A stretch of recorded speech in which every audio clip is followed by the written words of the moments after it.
Salut les amis, alors dans cette vidéo, je vais vous présenter rapidement mon studio, mon planning de travail, mon processus de travail YouTube. En fait, c'est une série de vidéos, hein. Et pour ceux qui l'ont remarqué, ça va faire à peu près déjà plus de 2 à 3 semaines que j'ai commencé une nouvelle saison de vidéos sur YouTube parce qu'il y a beaucoup d'entre vous qui m'ont contacté en privé et qui continuent toujours de me contacter d'ailleurs pour me demander comment tu fais tes vidéos, comment tu procèdes pour pouvoir filmer, enregistrer, quel est le matériel que tu utilises. C'est la raison pour laquelle vous allez vous rendre compte que j'ai mis en fait sur place une saison de vidéos Netflix sur YouTube en fait, juste pour aider toute personne qui veut se lancer sur YouTube ou bien qui veut apprendre à faire de la vidéo, à maîtriser les bases en fait. Ça va faire aujourd'hui plus de 14 ans que je suis dans la vidéo. J'ai commencé cela quand j'étais étudiant. Mais avec le temps, j'ai compris aussi que je commettais beaucoup d'erreurs. Si vous allez par exemple voir mes premières vidéos, vous allez vous rendre compte qu'elles n'étaient pas de bonne qualité. Mais j'étais passionné par la chose. Et je fais dans le montage vidéo quand même depuis très longtemps. Et j'ai monté des tonnes et des tonnes de vidéos pour plusieurs personnes dans la communauté que vous êtes. Peut-être vous vous reconnaîtrez. Et ça m'a permis de voir en fait comment je peux m'améliorer. Et c'est aussi ce qui m'a poussé à me lancer dans le projet Imotech. Pour ceux qui le savent, la visite des biens immobiliers à distance, parce que là-bas aussi, je travaille avec la vidéo. Ça m'a permis de m'améliorer, de me former. D'ailleurs, j'en parle beaucoup. Dans la dernière vidéo, j'ai parlé d'un de mes mentors, du nom de Parker Walbeck, chez qui je suis allé me former dans le monde de la vidéo. Et franchement, j'ai beaucoup appris. Cette formation a transformé ma vie. Elle coûte très cher, elle coûte cher. Mais franchement, ça m'a ouvert les yeux. Je connaissais déjà plusieurs choses, mais ça a juste ouvert mes yeux sur plusieurs aspects. Et ce n'est pas tout le monde qui peut s'offrir cette formation-là. Alors je me suis dit, je vais juste partager non seulement mon expérience d'abord personnelle et professionnelle dans le monde de la vidéo, mais en plus aussi ce que j'ai appris au travers de toutes ces personnes qui ont eu à me former, parmi lesquelles mon mentor dans le domaine de la vidéo, Parker Walbeck. Alors, je vais vous présenter mon studio, comment moi je travaille, et je vais aussi vous donner des conseils. Par exemple, si tu veux filmer, si tu veux par exemple enregistrer des vidéos et tu n'as pas forcément le même budget que moi, je tiens à rappeler que ne soyez pas en fait, je sais pas trop, impressionné en fait par tout ce que vous allez voir ici, parce que ça prend des années pour avoir tout ça et pour se construire. J'ai commencé au début avec un téléphone, je n'avais aucune caméra, je ne connaissais rien de ce que cela était. J'étais même d'ailleurs étudiant à l'époque. Donc, c'est avec les années aussi, en faisant certains travaux pour des clients, qu'au lieu, par exemple, de prendre de l'argent et aller faire la vie, j'ai plutôt décidé de réinvestir en moi, de réinvestir sur le matériel, sur les formations. Donc, c'est au travers moi-même des formations, des gens que j'ai accompagnés, j'ai coaché sur leur propre chaîne YouTube, sur la vidéo, aller filmer des événements, faire le montage vidéo des événements un peu partout en Europe. C'est comme ça que j'ai pu aussi m'équiper davantage. Donc, moi, je dis toujours, il ne faut pas vous laisser impressionner soit par moi ou bien par quelqu'un d'autre, par tout ce que je vais vous présenter dans cette vidéo. Le plus important, c'est que tu arrives à maîtriser le peu que tu as. Et tu peux commencer avec la vidéo ou bien tu peux commencer sur YouTube, démarrer une chaîne YouTube avec un simple téléphone. Et je ferai plein de vidéos sur ça. L'idée pour moi, c'est de vous partager aussi un peu ma passion parce que moi, la vidéo, c'est totalement ma passion. Il y a tellement de choses que j'ai eu à faire gratuitement pour plusieurs personnes et c'est toujours un plaisir pour moi de partager en fait ce que j'aime avec ma communauté, quoi. Et je fais cette vidéo beaucoup plus pour ces personnes qui se reconnaîtront, d'ailleurs qui m'ont appelé et m'ont demandé de créer du contenu aussi sur la vidéo, sur la chaîne YouTube, comment démarrer une chaîne YouTube, de quel matériel on a besoin. Et c'est la raison pour laquelle j'ai décidé de faire cette vidéo. Donc, continuez de suivre la saison et surtout, n'hésitez pas aussi à aller suivre les autres vidéos que j'avais déjà eu à publier pour ceux qui veulent se lancer dans les jours, dans les semaines ou encore dans les mois à venir. Donc, je vais m'arrêter là et puis si vous êtes prêts, on va passer à la présentation de mon studio. Merci déjà de vous abonner à la chaîne et si vous êtes prêts, c'est parti.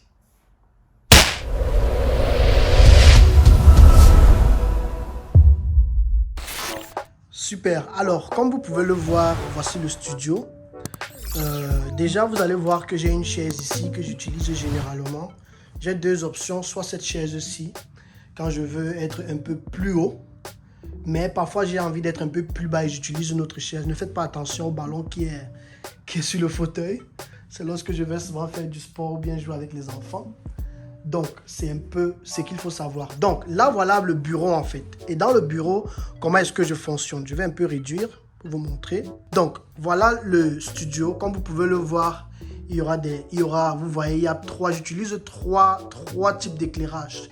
Il y a d'abord l'éclairage central qui frappe généralement au-dessus de mon visage. Vous voyez? Et ensuite, il y a ce qu'on va appeler, en fait, ça là, on l'appelle le softbox. Ce sont des softbox que vous pouvez trouver sur Amazon. Et maintenant, ici, ce sont d'autres lumières, mais franchement, je les aime. Pourquoi? Parce qu'en principe, ce sont des lumières réglables, quoi. Donc, ici, tu peux avoir la possibilité de régler l'éclairage, de changer la couleur. Et pour moi, c'est ça que j'aime. Vous voyez, quand je baisse, la couleur monte et descend. Et ici aussi, je peux changer la couleur. Je peux la rendre un peu soit jaune ou blanche, en fait. Donc, c'est un peu comme ça que je travaille. J'utilise, en fait, généralement deux. Donc, on va se diriger directement vers l'autre côté du studio pour que vous voyez les choses de manière plus concrète. Alors, ici, c'est quoi? Ici, c'est juste une caméra. Hein. Une caméra, c'est ma caméra principale. J'utilise un Sony, le Sony A7 II. Je vais essayer de l'avancer pour que vous essayiez de comprendre. Super. Donc, voilà la caméra que j'utilise. Et dans cette caméra, qu'est-ce qu'on va voir? On va voir que si je l'allume, par exemple,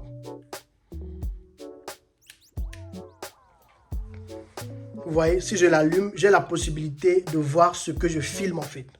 Je ferai aussi une autre vidéo pour vous parler des réglages généralement que moi j'utilise pour avoir une meilleure qualité de vidéo. Donc déjà, j'ai la possibilité de voir ici ce que je filme, mais j'ai la possibilité aussi de me voir pendant que je filme.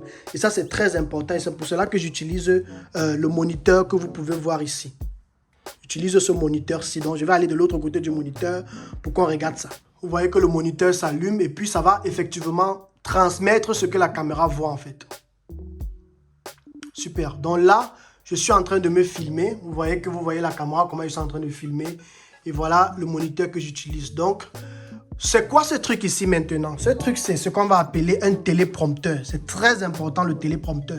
Le téléprompteur, moi, je l'utilise très souvent parce que ça me permet d'organiser mes idées, en fait. Vous voyez?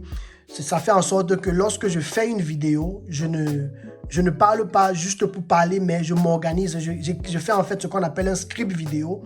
Et soit je sais ce que je vais dire, ou alors j'essaye d'organiser mes idées. Par exemple, je dis, OK, dans l'introduction, je parle de tel point, tel point, tel point. Dans le corps du devoir, je parle de tel point, tel point, tel point, et ainsi de suite, et ainsi de suite. Donc, voilà comment j'essaye un peu de m'organiser et de travailler en fait avec un téléprompteur. Je vais vous montrer aussi comment ça fonctionne. Super. Donc, comme vous pouvez le voir ici, le téléprompteur permet effectivement de lire un texte que tu as préparé à l'avance. Donc, moi, généralement, en semaine, quand je connais déjà les sujets des vidéos sur lesquelles je vais parler, je me prépare bien à l'avance et j'essaye effectivement de pouvoir préparer le script de mes vidéos, savoir ce que je vais dire dans l'intro, dans le corps du devoir, dans les conclusions, tu vois, les appels à l'action que je vais mettre en place. Et c'est un peu comme ça que j'essaye de me focaliser. Donc, comme vous pouvez le voir, les textes défilent pendant que je suis en train de parler. Donc, là, nous sommes maintenant dans le studio en question. Ici, déjà, sur le mur, ça fait pas longtemps que j'ai mis ça. Hein. C'est ce qu'on va appeler comment on les appelle? Des mousses acoustiques, en fait. Les mousses acoustiques servent à quoi? Vous savez, moi, ma maison frappe sur la route. Donc, ce qui fait qu'il y a parfois beaucoup de voitures qui passent. Et les mousses acoustiques vont faire en sorte que lorsque je vais parler, ça va automatiquement absorber en fait les bruits pour faire en sorte que ma voix ressorte le plus. C'est pourquoi je les utilise toujours. Ils ne sont pas chers, vous pouvez les trouver sur Amazon. Je crois que je les avais achetés dans une quinzaine ou une vingtaine d'euros. Hein. Vous pouvez les avoir même un peu plus moins chers si vous cherchez bien, quoi. Donc, je les reconseille vraiment. Je conseille vraiment de les avoir dans son studio. Alors, ordinateur, ou bien terminons avec l'éclairage. Ici, vous allez voir que souvent, quand je fais mes vidéos, vous allez voir une sorte de jeu de lumière derrière moi. En fait, c'est ce truc-ci que j'utilise qui permet de faire juste des jeux de lumière. Tu peux augmenter la vitesse, réduire la vitesse, avoir une couleur fixe si tu veux. Et ça donne un autre goût à ta vidéo, en fait. Vous voyez? Je peux, par exemple, faire des vidéos la nuit. Et là, ça donnera encore un autre dynamisme en fait à mes vidéos, quoi. Vous voyez? Comme je le disais tantôt, ça c'est un iMac. Et c'est sur ce iMac que moi je fais mes vidéos. Moi je travaille généralement avec le logiciel qui s'appelle Premiere Pro. C'est sur Premiere Pro que moi j'enregistre mes vidéos. Si je vais rapidement vous montrer ça. Donc, voilà le logiciel Premiere Pro. C'est avec ce logiciel que moi, j'enregistre toujours mes vidéos. Vraiment, ça fait des années que je l'utilise et je ne peux plus m'imaginer passer à autre chose parce que tellement je suis habitué, je maîtrise tellement, je suis en fait plus productif et plus rapide avec ce logiciel. Mais naturellement, il y a beaucoup d'autres logiciels de montage vidéo, mais moi, c'est avec Premiere Pro que je travaille. Ça fait aujourd'hui depuis plus de 14 ans. Donc, ce qui fait que je suis très habitué à cela. C'est même d'ailleurs pour cela, si quelqu'un vient de se lancer dans la vidéo, il va apprendre. N'hésitez pas à aller jeter un coup d'œil sur ma formation YouTube Pro Max qui est 100% gratuite et offerte à toute la communauté que vous êtes. Et là, je parle du montage vidéo, je montre comment est-ce qu'on monte une vidéo sur Premiere Pro. Donc, n'hésitez pas à aller jeter un coup d'œil, les amis. Alors, je continue. Ici, c'est quoi? Parce qu'il faut que je vous montre aussi toutes les interfaces que j'utilise. Première interface, ça, c'est ce qu'on a appelé le Stream Deck. Le Stream Deck, c'est quoi? C'est une interface qui me permet, en fait, d'avoir une sorte de chaîne télévisée. Ça veut dire que je peux avoir la possibilité de manager plusieurs scènes. Je peux présenter une scène où on montre mon visage, une scène où on me montre de côté, en fonction du nombre de caméras que j'ai. Et ça, pour cela, j'utilise un logiciel qui s'appelle iCam, qui malheureusement ne fonctionne que sur le Mac. Mais franchement, je suis trop satisfait de ce logiciel. Je l'adore. J'adore iMac. Et j'adore iCam, pardon. Donc, je vais essayer de l'ouvrir pour vous montrer rapidement comment il fonctionne. Il est où mon iMac chéri? Donc, je vais l'ouvrir rapidement. Il va s'ouvrir, vous voyez. Quand il s'ouvre là, qu'est-ce qui se passe? Automatiquement, il te montre ce qu'il y a dans l'écran. Maintenant, ce qui va se passer, c'est quoi? Si je clique ici, vous allez vous rendre compte qu'il va filmer ce que la caméra du iMac voit et ce sera moi. Donc, si je clique là, qu'est-ce qui se passe? Il faut que je sélectionne naturellement la bonne caméra parce qu'ici, là, tu peux choisir la source. Actuellement, je n'ai aucune caméra connectée à part la webcam de ma caméra. Donc, si je clique là, vous voyez, là, on va me voir. Donc, me voilà qui est en train de filmer. Super. Donc, c'est un peu ça. Et il y a plein de choses que je peux faire. Si je vais filmer mon écran, par exemple, je peux venir, je sais pas, je peux lancer une page comme ça. Si je vais filmer mon écran, si je viens par exemple ici, j'appuie sur Record. Vous voyez? Là, il va commencer à filmer. Et là, je peux venir sur l'écran. Et quand je clique sur l'écran, en fait, voilà ce que le logiciel est en train d'enregistrer, quoi. Vous voyez? Donc, voilà tout ce que le logiciel est en train d'enregistrer. Vous voyez que si je descends, il va descendre. Si je monte, il va monter. Vous voyez? Donc là, le logiciel est en train d'enregistrer. Parce que si je clique sur Finish, il va faire Finish. Si je suis fatigué, je peux venir sur Pause. Si je veux, je peux bloquer le micro. Vous voyez? Et je peux créer beaucoup de scènes comme ça, quoi. Souvent, par exemple, quand j'ai des interviews, si on est 2 ou bien on est 3, je peux créer plein d'idées comme ça. Et c'est juste quelque chose que j'adore beaucoup sur iCam, quoi. Je vais prendre un autre exemple. Si je viens, par exemple, ici, vous voyez? Là, je peux créer une scène avec un intervenant ici et moi, peut-être moi en haut, l'intervenant en bas. Et je partage par exemple son site internet, son business, vous voyez. C'est un peu comme ça que je fais quand je fais mes podcasts radio. Donc, voilà un peu tant d'idées. Si je veux passer à un autre intervenant, ou bien je veux présenter une autre facette de l'intervenant, je peux cliquer là. Vous voyez là par exemple, il y a encore le nom du dernier intervenant que j'avais, Steve Mambou, de l'application Songo Money par exemple. Ici là, je peux me filmer moi-même avec l'écran à ma gauche. Vous voyez, je peux me mettre ici à droite et là, il y a l'écran à ma gauche. Et pendant que je fais tous ces changements-ci, c'est en train d'enregistrer. Donc, ce qui fait en sorte que à la fin, j'ai tout un film que j'ai fait et je n'ai plus besoin de faire les montages, les changements de scène parce que tout cela se fait pendant l'enregistrement. Donc, c'est un logiciel que je conseille beaucoup. Je conseille énormément à tous les créateurs de contenu qui veulent être professionnels d'ailleurs, ou bien ceux qui veulent lancer des podcasts, des radios. Franchement, je recommande d'aller regarder les interviews que j'ai eu à faire dans les vidéos. Vous verrez comment je les utilise. Et je pense que j'en parlerai. Je ferai aussi une formation sur cela. pour ceux que ça peut intéresser, qui veulent se lancer dans les directs, dans les lives, parce que j'ai remarqué que beaucoup utilisent l'application StreamYard, mais moi je n'ai pas aimé StreamYard. Franchement, si tu as un Mac, si tu utilises le produit Apple, je t'encourage à travailler avec Ecamm, parce que Ecamm a tellement de fonctionnalités qui sont un peu plus professionnelles que StreamYard. Super. Donc, maintenant je continue. Ici, c'est quoi? Ça, c'est un truc que j'adore beaucoup. Où est son bic? Où est son stylo? Voici son stylo.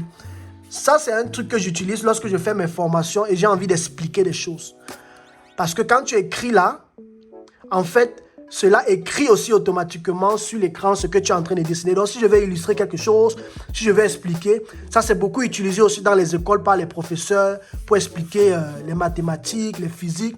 Donc, c'est un tableau, en fait. C'est juste un tableau qui reproduit ce que tu expliques et ce que tu es en train d'expliquer, d'éclairer aux élèves ou bien dans ta formation aux gens. Donc, je le recommande à beaucoup, à tous ceux qui font dans les cours en ligne, les formations, les choses techniques, ce qu'on va appeler les tunnels de vente. Tu veux dessiner, tu veux expliquer des trucs. Franchement, je recommande cela. Donc, on continue. Je vais vous présenter aussi deux autres choses.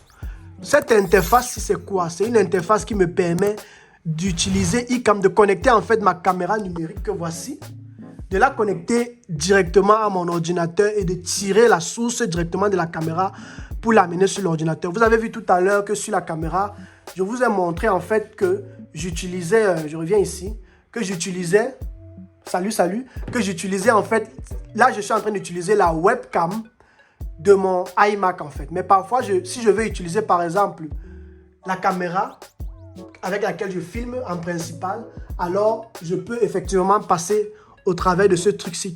C'est une interface qui permet de convertir l'image qui vient de la caméra que je vous ai montré tout à l'heure pour la ramener sur l'ordinateur et avoir une très belle image. Donc voilà, ça veut dire que je travaille avec trois caméras. Première caméra, caméra principale. Deuxième caméra, celle du iMac. Et j'ai encore une autre troisième caméra qui est celle-ci en fait. Vous voyez? Donc, j'utilise celle-ci comme troisième caméra. Ne faites pas attention à ce qui est derrière parce que mon studio se trouve dans ma chambre en fait. Donc, j'utilise la troisième caméra ici que voici. Et franchement, elle est juste magnifique. C'est une Logitech, la Logitech 4K Brio qui filme en 4K. Et franchement, je suis tellement satisfait de cela. Cet ordinateur, si je l'utilise aussi parfois lorsque je veux rapidement avoir un document Word à côté que je veux rapidement modifier ou lire, c'est avec lui que je travaille. Donc ici, c'est un peu ça. Bon, les accessoires sur la table, je pense que vous connaissez déjà. Hein. Ça, par exemple, c'est quoi? Ici, là, on va voir que ça, c'est mon objectif préféré de la marque Sigma. Je crois qu'il est dans les 50 mm 1.4. Et franchement, moi, je l'utilise quand je vais filmer à l'extérieur. Parfois aussi pour certaines vidéos YouTube, bien sûr. Mais très souvent, c'est à l'extérieur que je l'utilise lorsque j'ai envie de créer l'effet de bokeh. Le bokeh, c'est quoi? Le bokeh, c'est lorsque tu veux créer un effet de flou derrière toi, quoi. C'est très beau quand tu le fais dans la nature. Ça veut dire que la caméra va faire le focus sur toi, mais tout ce qui sera derrière toi sera flou, quoi. Donc, j'utilise très souvent. J'ai cet objectif-ci et j'ai encore un autre objectif là-bas qui est de 35 mm, je crois, à 70, un truc comme ça, mais réglable. Celui-ci, je crois, il est fixe, hein, il est fixe à 50 mm et franchement, je l'aime beaucoup. Donc, au niveau des drones, comme je l'ai toujours dit, moi j'adore les drones. J'ai ce drone-ci que j'utilise. J'ai un autre qui est actuellement en Côte d'Ivoire. C'est avec ça que l'équipe travaille dans le projet Imotech. Et celui-ci, je l'ai ici pour l'utiliser de temps en temps. Voici sa télécommande. Donc, lorsque je vais filmer des biens immobiliers, des appartements ici, j'ai toujours besoin d'avoir un drone ou bien pourquoi pas moi-même lorsque je vais faire des vidéos avec le drone. Ça, c'est ma caméra 360 degrés. Lorsque je veux aller filmer des biens immobiliers, encore une fois de plus, pour pouvoir créer la visite virtuelle ou bien la visite à distance des biens immobiliers, quoi, je passe toujours par cette caméra-ci. Donc, chacune de mes équipes, que ce soit en Côte d'Ivoire ou au Cameroun, ont aussi cette caméra-là et c'est avec ça qu'ils travaillent, quoi. Donc, c'est un peu ça, les amis. On va encore continuer. Le micro. Je ne vais pas oublier le micro parce que ça, c'est l'élément principal de ce que je fais. Actuellement, je ne suis pas en train de filmer avec le micro. Actuellement, je filme avec les microphones de poche Rode sans fil. Le voici ici. C'est avec ça que je travaille actuellement. Mais lorsque je suis à la maison, je suis stable. Je préfère toujours travailler avec ce micro-ci. C'est vrai que bientôt, je vais le changer pour passer à un nouveau modèle, mais d'une autre marque, de la marque Shure. Shure, je crois, c'est SM57, un truc de ce genre. Donc, c'est peut-être à cet autre-là que je vais passer. Donc, moi, je travaille beaucoup avec ce micro-ci. Et sans oublier, je l'avais acheté avec son interface. Donc, voici l'interface ici. Et franchement, l'interface est juste magnifique. Donc, je vais revenir sur les deux autres points ici plus tard pour vous expliquer. Je vais rapidement parler de l'interface. Je vais allumer l'interface. Ce que j'adore beaucoup sur cette interface, c'est que tu as la possibilité de manager plusieurs sources, donc de manager plusieurs personnes. Par exemple, si je veux travailler, quand j'ai souvent envie de faire des interviews avec des entrepreneurs dans une autre ville, peut-être quelqu'un à Paris, il veut qu'on fasse une interview, je prends mon matériel, je vais là-bas et là, on peut faire une interview à 2, 3, 4, 5, jusqu'à 1, 2, 3, 4, 5, jusqu'à 4 personnes, quoi. Donc, jusqu'à 4 personnes peuvent faire une interview. J'ai encore d'autres casques, hein. J'ai au moins 3 ou 4 casques. Donc, nous tous, on a un casque et puis chacun a son micro. Et là, on peut clairement avoir des discussions ensemble, quoi. Moi, je trouve ça vraiment bien, quoi. Vous voyez?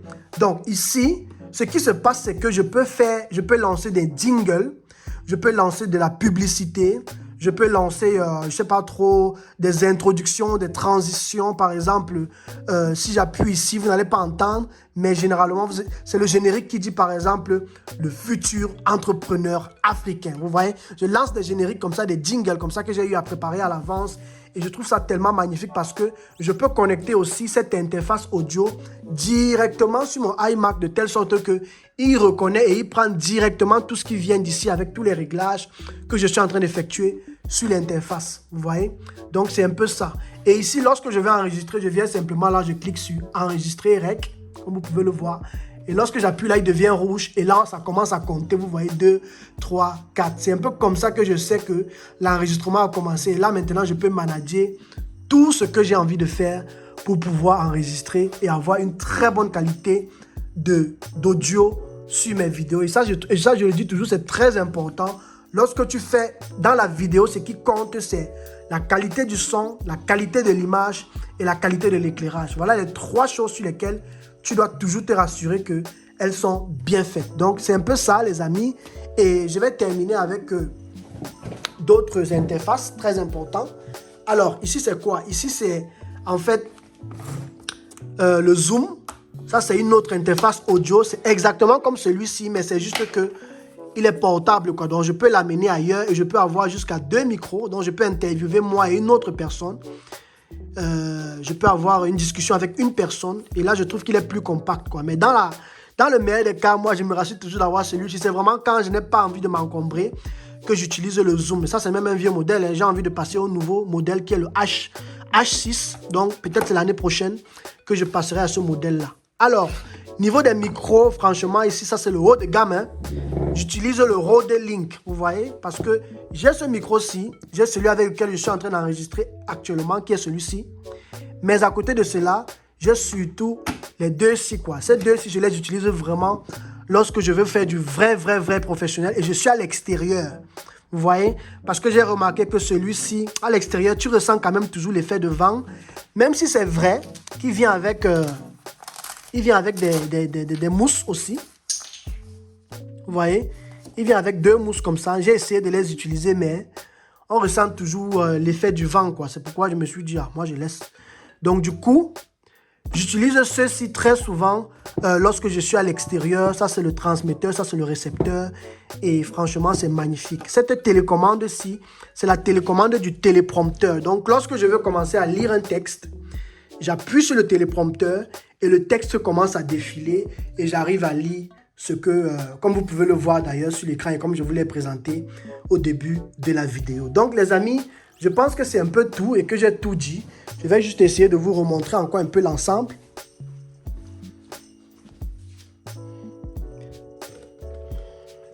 Donc, voilà l'ensemble de mon studio comme vous pouvez le voir.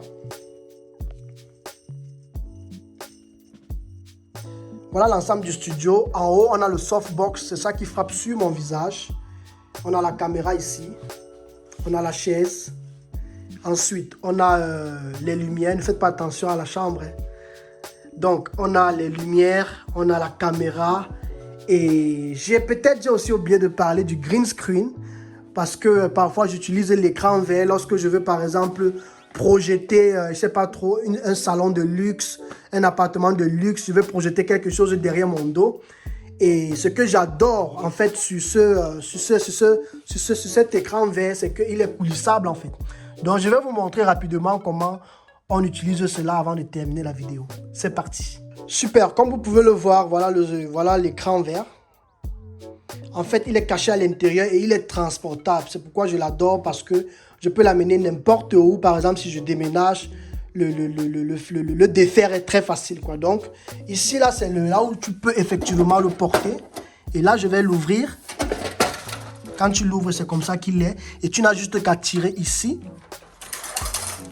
pour le voir se soulever. Donc là, je suis en train de le tirer. Vous voyez? Et là, ça fait que lorsque je m'assieds ici, j'ai automatiquement un écran vert derrière moi que je peux soulever et retirer à tout moment. Donc, je vais vous le montrer encore de manière générale. Donc, voilà le studio dans l'ensemble. Et ce qui fait que lorsque je vais l'utiliser, je le soulève simplement. Et lorsque je n'en ai pas besoin, je le baisse simplement. Je l'ai beaucoup utilisé dans les podcasts parce que j'avais besoin d'afficher très souvent des choses derrière moi comme on air pour dire que je suis en ligne, je suis en studio. Vous voyez, ou bien je me filme dans un salon de luxe et tout. Ça donne un peu cet effet comme si je suis ailleurs et pourtant je suis chez moi, quoi. Donc ça, c'est un peu le but et l'objectif de l'écran vert. J'allais oublier de vous parler aussi d'avoir toujours en fait une capacité mémoire externe. Ça, c'est ma capacité mémoire externe de 6 TB. J'en ai deux. J'en ai un comme ça et l'autre que j'ai toujours à côté si jamais celui-ci se gâte. Parce que la dernière des choses que tu souhaites en tant que créateur de contenu, c'est ce que tes données se perdent en fait. Vous voyez? Donc, il faut toujours sauvegarder ton travail que tu fais, être organisé. Donc, tous les clients pour qui j'ai eu à faire des vidéos, s'ils m'appellent après 1 an, ils ont besoin d'une modification, je peux toujours revenir dans mes archives et retrouver tous les projets sur lesquels j'ai déjà eu à travailler pour les clients dans la communauté que vous êtes et qui se reconnaîtront d'ailleurs. Donc, c'est un peu ça les amis, ce petit micro-ci, peut-être je dois aussi parler de ça. Lui, je l'utilise souvent pour le mettre dans une caméra et lorsque je suis en déplacement, je peux souvent le mettre ici en haut. Lorsque je veux parler, il coûte à peu près dans les 40 ou 50 euros, hein, un truc comme ça. Je l'avais acheté aussi il y a de cela 1 ou 2 ans, le voici. Mais, bon, je l'utilise très rarement. Comme j'ai dit, soit je travaille avec mon microphone de maison, ou bien avec ceci quand je suis à l'extérieur, ou alors j'ai le Rode Wireless Mic. Donc, c'est un peu ça les amis. Donc, en fonction de votre budget, si vous voulez vous lancer, comme je vous ai dit, vous pouvez commencer avec un simple téléphone. Et je pense que ça va pouvoir aller. Tout ce dont vous avez besoin, c'est d'avoir un simple téléphone, un smartphone, de préférence un iPhone. Parce que moi, j'ai beaucoup travaillé avec les iPhones.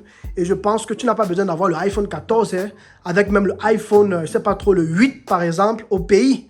Au Cameroun, mon équipe filme les biens immobiliers actuellement avec le iPhone 8 que j'avais laissé là-bas. Et les images sont propres, vous voyez. Et je pense qu'on n'a pas besoin d'avoir le dernier cri. Mais moi, je m'y connais beaucoup plus avec les iPhones, mais aussi avec certains Android. Par exemple, moi, j'utilise le Huawei. J'utilise le Huawei.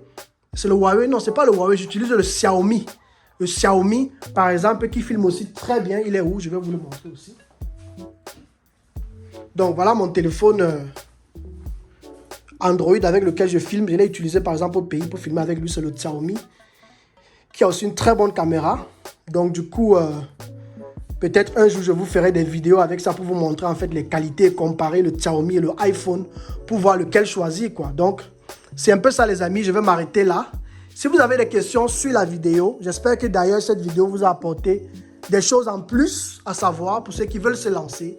Et si vous avez des questions dans la vidéo, sur YouTube, il y a quelque chose qui vous manque, peut-être tu as un budget, je ne sais pas trop, de 100, 200, 300 euros et tu aimerais savoir comment le repartir ou comment l'utiliser, tu ne sais pas où commencer, n'hésite pas à me contacter, je vais te dire où tu dois mettre la priorité en fonction de ton budget. Et si vous avez des questions aussi, n'hésitez pas à me les poser dans les commentaires. Vous avez vu que le studio dans lequel je travaille, je ne suis pas dans une grande pièce de 50 mètres carrés. Je suis dans ma chambre et dans ma chambre, il y a juste un espace à côté où je peux aller faire mes vidéos et en même temps, c'est en même temps la chambre dans laquelle je peux me coucher. Forcément, vous n'avez pas forcément besoin d'avoir un très grand espace. Il suffit juste d'être bien organisé et de savoir comment manager et agencer son matériel. Super, donc ce sera tout les amis. J'espère que vous avez aimé la vidéo. Déjà, si vous avez des questions, n'hésitez pas à me les faire savoir en commentaire. Et aussi, si par exemple tu as un budget, je ne sais pas trop, de 100, 200, 300, 400,